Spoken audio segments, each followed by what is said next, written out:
Right, ఇక breaking news చూస్తున్నాం. జనగామ జిల్లా జాఫర్గఢ్ లో మరోసారి ఎన్ఐఏ సోదాలు చేస్తుంది. గాదే ఇన్నయ్య నిర్వహిస్తున్న ఆశ్రమంలో సోదాలు చేపట్టింది.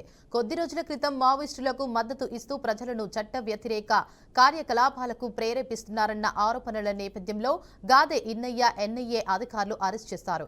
ఇక ఈ కేసులో ఇప్పటికే ఇన్నయ్యను అరెస్ట్ చేసిన అధికారులు ప్రస్తుతం ఆయనను రిమాండ్ నిమిత్తం చెంచల్గూడ జైలుకు తరలించారు. కేసు దర్యాప్తులో భాగంగానే ఆశ్రమంలో కీలక ఆధారాల కోసం ఈ తనిఖీలు చేపట్టినట్లు తెలుస్తోంది. అమెరికాతో చర్చలు జరిపేందుకు తాము సిద్ధమని, అయితే యుద్ధానికి తాము సర్వసన్నద్ధంగా ఉన్నామని ఇరాన్ సోమవారం ప్రకటించింది. ద్రవ్యోల్బణానికి వ్యతిరేకంగా హింసాత్మక ఆందోళన జరుగుతున్న ఇరాన్లో ఒక్క నిరసనకారుడిని హతమార్చినా తాము సైనిక జోక్యం చేసుకుంటామని పదే పదే హెచ్చరికలు జారీ చేసిన అమెరికా అధ్యక్షుడు డొనాల్డ్ ట్రంప్ తన ప్రభుత్వంతో సంప్రదింపులను ఇరాన్ నాయకత్వం కోరుకుంటున్నట్లు ఆదివారం ప్రకటించారు.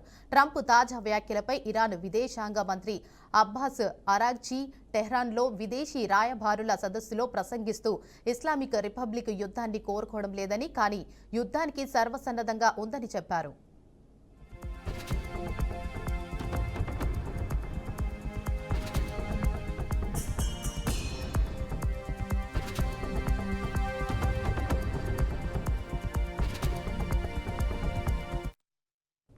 తాము చర్చలకు కూడా సిద్ధంగా ఉన్నామని, కానీ అవి న్యాయబద్ధంగా సమాన హక్కులు, పరస్పర గౌరవం ప్రాతిపదికన ఉండాలని ఆయన షరతు విధించారు. దేశవ్యాప్తంగా వెల్లువెత్తిన నిరసనలను భద్రతా దళాలు అణిచివేసిన తర్వాత పరిస్థితి పూర్తి నియంత్రణలో ఉందని అరాగ్చీ చెప్పారు. ఇక ట్రంప్ జోక్యం చేసుకునేందుకు సాకుగా ఉపయోగపడేందుకు ఇరాన్లో నిరసనలు హింసాత్మకంగా మారాయని వ్యాఖ్యానించారు. తమ దేశ విదేశాంగ మంత్రికి, అమెరికా అధ్యక్షుడికి, ప్రత్యేక రాయబారికి మధ్య సంప్రదింపులకు ఎటువంటి అవరోధాలు లేవని ఇరాన్ విదేశాంగ శాఖ అధికారి ప్రతినిధి ఇస్మాయిల్ బాగ్చి తెలిపారు.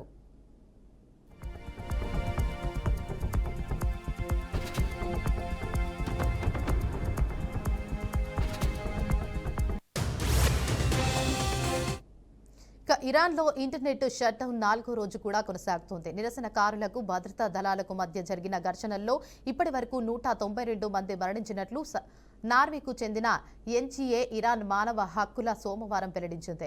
ఇక ఈ సంఖ్య మరింత ఎక్కువ కూడా ఉండవచ్చని తెలిపింది. అయితే అనధికారిక వార్తల ప్రకారం వందలాది మంది హింసాత్మక ఘర్షణల్లో మరణించారు.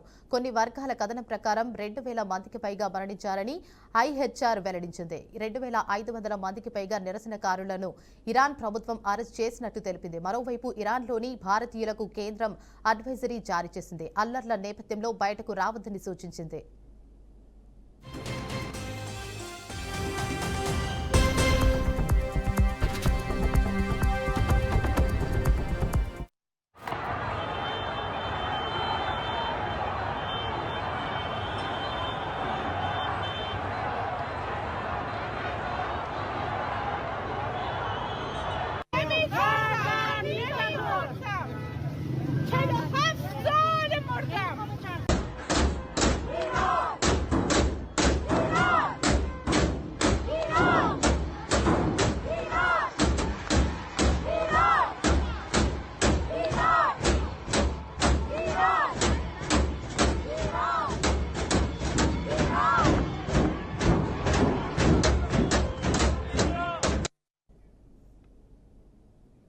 గత ఏడాది అమెరికా సుమారు 1,00,000 వీసాలను రద్దు చేసింది. ఇక ఈ జాబితాలో 8,000 మంది విద్యార్థులు కూడా ఉన్నట్లు వెల్లడైంది. నేర చరిత్ర కలిగిన విదేశీయులు వీసాలను రద్దు చేసేందుకు అమెరికా ఇమిగ్రేషన్ శాఖ కొంతకాలంగా కఠిన చర్యలు చేపడుతుంది. అమెరికాను సురక్షితంగా ఉంచేందుకు నేర చరిత్ర ఉన్నవారిని డిపోర్ట్ చేస్తామని ఆ దేశ పరిపాలనా శాఖ స్పష్టం చేసింది. ఏడాదిలోపే డొనాల్డ్ ట్రంప్ ప్రభుత్వం 1,00,000 మంది వీసాలను రద్దు చేసినట్లు US State Department principal deputy ప్రతినిధి టామీ ఫిగాట్ తెలిపారు. ఇక నేరాభియోగాలు ఎదుర్కొంటున్న వారు ఇప్పటికే దోషులుగా తేలిన వేలాది మంది విదేశీయులు వీసాలను రద్దు చేసినట్లు చెప్పారు. దొంగతనాలు, దాడులకు పాల్పడిన వారు ఈ జాబితాలో ఉన్నారన్నారు. అలాగే మద్యం మత్తులో వాహనాలు నడిపిన వారి వీసాలు కూడా రద్దు చేసినట్లు వెల్లడించారు. ఇక 2025లో 1,00,000 వీసాలు రద్దు చేయగా అంతకుముందు 2024లో 40,000 వీసాలు రద్దు చేశారు. వీటిలో ఎక్కువగా బిజినెస్, టూరిస్ట్ వీసాలు ఉన్నట్లు సమాచారం.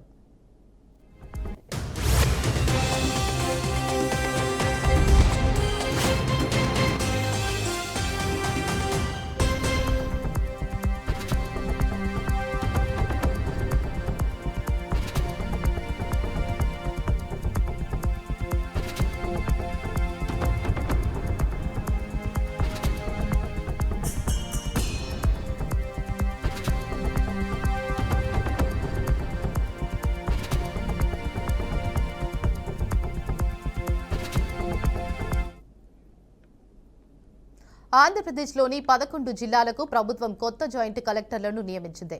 ఈ జాబితాలో తాజాగా ఏర్పడిన మార్కాపురం, పోలవరం జిల్లాలు కూడా ఉన్నాయి. గుంటూరు మున్సిపల్ కమిషనర్గా పనిచేస్తున్న పి శ్రీనివాసులను మార్కాపురం జిల్లా జాయింట్ కలెక్టర్గా బదిలీ చేశారు. చిత్తూరు జిల్లా జాయింట్ కలెక్టర్గా విధులు నిర్వహిస్తున్న గొబ్బిల్ల విద్యాధరిని విశాఖపట్నం జాయింట్ కలెక్టర్గా నియమించగా, అన్నమయ్య జిల్లా జేసీగా ఉన్న ఆదర్శ రాజేంద్రన్ను చిత్తూరు జిల్లా జాయింట్ కలెక్టర్గా ప్రభుత్వం బదిలీ చేసింది. సివిల్ సప్లైస్ డిప్యూటీ సెక్రటరీగా పనిచేస్తున్న ఆర్ గోవిందరావును బదిలీ చేసి తిరుపతిలోని టుడా వైస్ చైర్మన్గా నియమించడంతో పాటు తిరుపతి జాయింట్ కలెక్టర్గా అదనపు బాధ్యతలు అప్పగించింది. ప్రకాశం జిల్లా జేసీగా ఉన్న గోపాల్ కృష్ణ రోణంకిని ఆరోగ్య శాఖ జాయింట్ సెక్రటరీగా నియమించారు. ఖాళీగా ఉన్న పల్నాడు జిల్లా జాయింట్ కలెక్టర్గా వి సంజనా సింహను ప్రభుత్వం నియమించింది. రంపచోడవరం ఐటీడీఏ ప్రాజెక్టు ఆఫీసర్గా పనిచేస్తున్న బచ్చు స్మరణ్ రాజ్కు కొత్తగా ఏర్పడిన పోలవరం జిల్లా జాయింట్ కలెక్టర్గా పూర్తి అదనపు బాధ్యతలు అప్పగిస్తూ ప్రభుత్వ ప్రధాన కార్యదర్శి కె విజయానంద్ అధికారిక ఉత్తర్వులు జారీ చేశారు.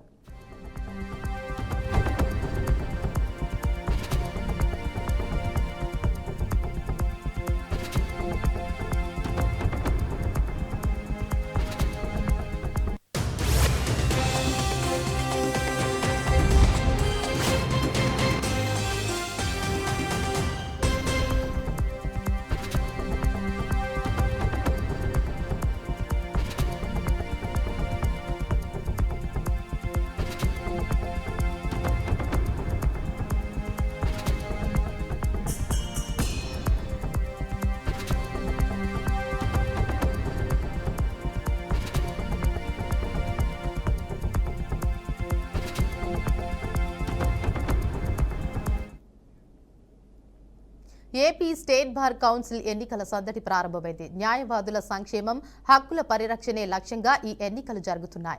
ఈ ఎన్నికల్లో విజయవాడ బార్ అసోసియేషన్ మాజీ ప్రధాన కార్యదర్శి, ప్రముఖ న్యాయవాది అరిగల శివరామ ప్రసాద్ తన నామినేషన్ను దాఖలు చేశారు. విజయవాడలో సుదీర్ఘ న్యాయ అనుభవం కలిగిన Shivarama Prasad Bezawada bar association general సెక్రటరీగా పనిచేసిన సమయంలో న్యాయవాదుల సమస్యల పరిష్కారంలో కీలక పాత్ర పోషించారు.